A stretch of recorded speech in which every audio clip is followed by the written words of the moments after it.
Добрий день. Добрий день. Представтесь, будь ласка. Мене звати Сергій Глод. Я з України. Сергій, розкажіть трошки про себе, про те, коли ви приїхали в Норвегію, ким ви працювали до приїзду в Норвегію, трошки про свою освіту. Я прибув в Норвегію в грудні 22-го року в зв'язку з війною в Україні. В Україні вдома я працював ландшафтним архітектором, закінчив Київський національний аграрний університет за спеціальністю інженер садово-паркового господарства та ландшафтної архітектури у 2003 році. Тобто ваша професія і ваша освіта були пов'язані в Україні, так? Так, вони були пов'язані на всі 100%, причому що я змінив свою освіту в процесі навчання під впливом професії. Тобто перші 2 курси навчався на іншій, а вже закінчив, працюючи в цій сфері. Дуже цікаво. А як ви оселились в Норвегії? В принципі, дуже комфортно, якщо питання в цьому. Все чудово, все було дуже добре. Я не пригадую жодного якогось негативного чи невчасного вирішення своїх питань на всіх етапах комунікації від приїзду до всіх кураторів, які в мене були. Вони всі були чудові. Тобто ви задоволені? На всі 100%. Це дуже, дуже гарно, це дуже добре. Чим ви зараз займаєтесь? Зараз я працюю поваром в ресторані. Кафе, ресторан, якось так. Тобто ви вже працевлаштований? Я вже працевлаштований 3 місяці вже як працевлаштований. До цього була практика, перед цим була ще одна практика. Але, в принципі, всі дороги ведуть до роботи, якщо по ним йти.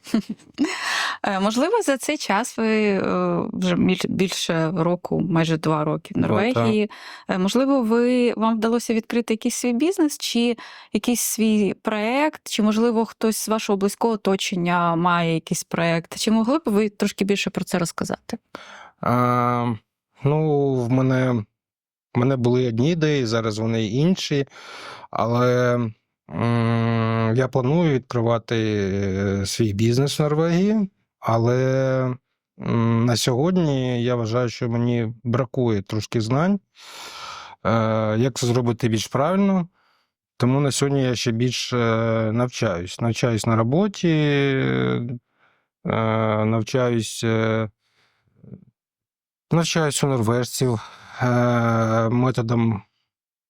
методом управління і ведення всьому. Всьому, що я бачу, я стараюся навчитися. Тому я вважаю, що цей час я використовую для того, щоб пізнати більше, як це працює зсередини, щоб потім бути більш підготовленим для того, щоб успішно відкрити, мабуть. Це насправді дуже гарний старт. А як ви вважаєте, чи важко, от ви бачите це якби зсередини, чи важко відкривати бізнес? Чи важко відкривати бізнес чи проєкт? Я думаю, що відкрити це дуже легко, і відкрити це питання часу, можливо, декількох годин максимум, але питання в тому, щоб це не закрилося так само швидко, як відкрилося. Лякає то, що це все потребує коштів, і поки що лякає, мабуть, незнання, де їх взяти, і незнання відповідальності. Тобто це якась така перешкода, да? Ви бачите це як перешкоду? Це наше наступне питання. Чи бачите ви якісь перешкоди для відкриття власного бізнесу? Можливо, це і є така перешкода? Я думаю, що перешкода то, що в нас немає достатньої інформації, і на інтродукційній програмі цьому не навчають, мабуть, і не повинні, але було б добре, якби було більше курсів, якихось лекцій чи майстер-класів від від норвежців, які можуть розказати про податкову, про закони, про ступені відповідальності, про права і можливості, які ми можемо мати як мігранти, чи як в якому ми статусі можемо відкрити, чи взагалі мігранти якісь мають, чи вони мають обмежені якісь права і можливості, чи в них є такі, все таке саме, як і у місцевих норвежців. Нам бракує інформації.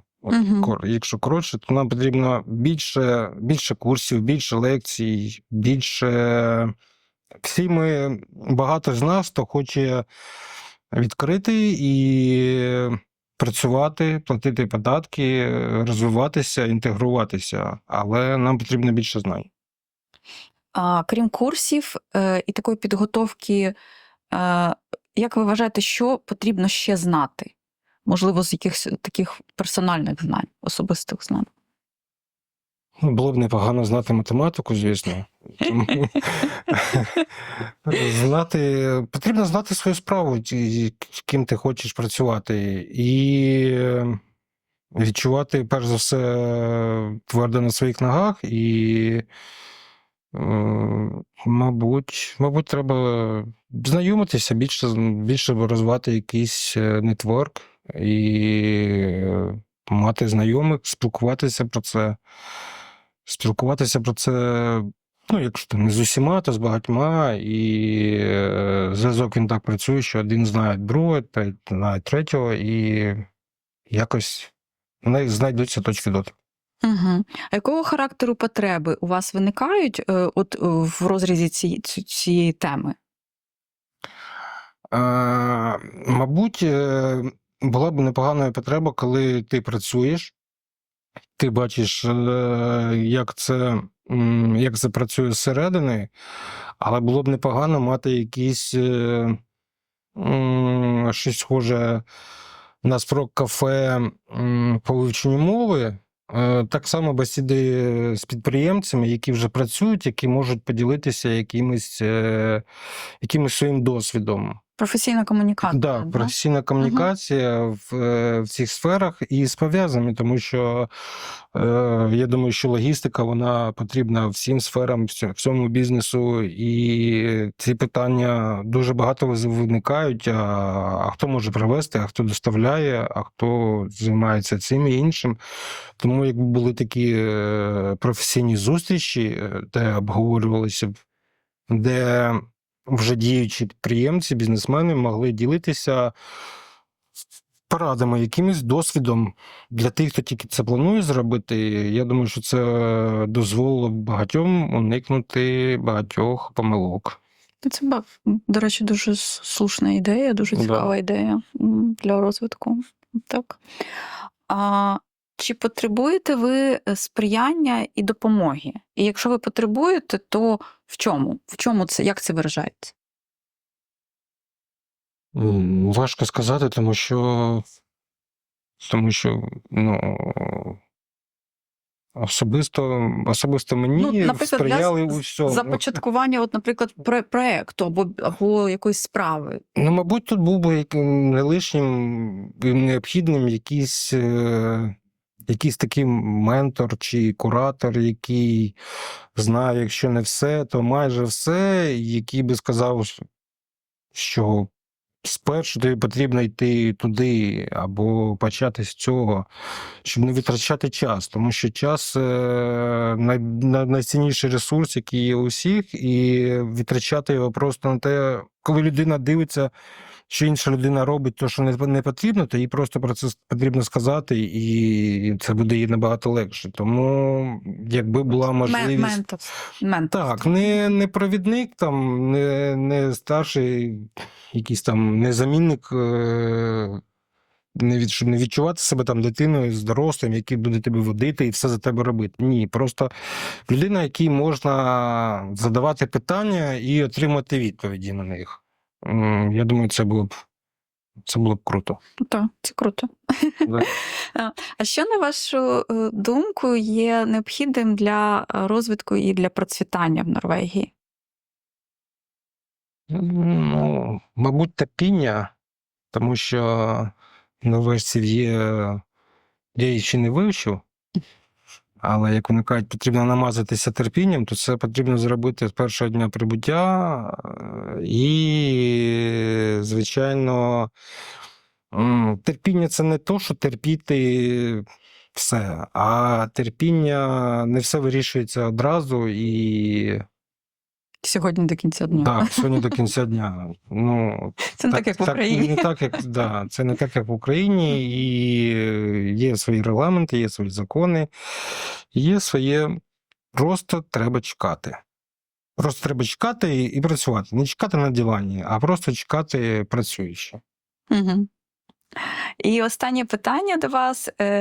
Чи могли би ви дати пораду тим людям, які нещодавно приїхали в Норвегію і також хочуть відкрити якусь свою справу і знайти себе в чомусь? Що би ви їм порадили для успішного шляху? Ну, звісно, в першу чергу насолодитися природою, зовнішніми виглядами, прогулятися в гори, на море, побачити фьорди, а потім беріться до роботи. Працюйте, не гайте жодної можливості. Є вільний час, вчіть мову, цікавтеся, ходіть на всі профільні там якісь чи зустрічі, лекції. Все, де ви маєте можливість, все відвідуйте, і воно вам стане в пригоді. Знання, вони таке, не мішок за собою тягати, вони завжди будуть в нагоді. Дуже цінна порада, дуже дякую. Дякую. Сергій, я дуже вдячна, що ти відгукнувся і приділив свій час, і за таке змістовне, гарне інтерв'ю. І я бажаю тобі і твоїй родині процвітання і процвітання всім твоїм проектам. Дякую навзаєм.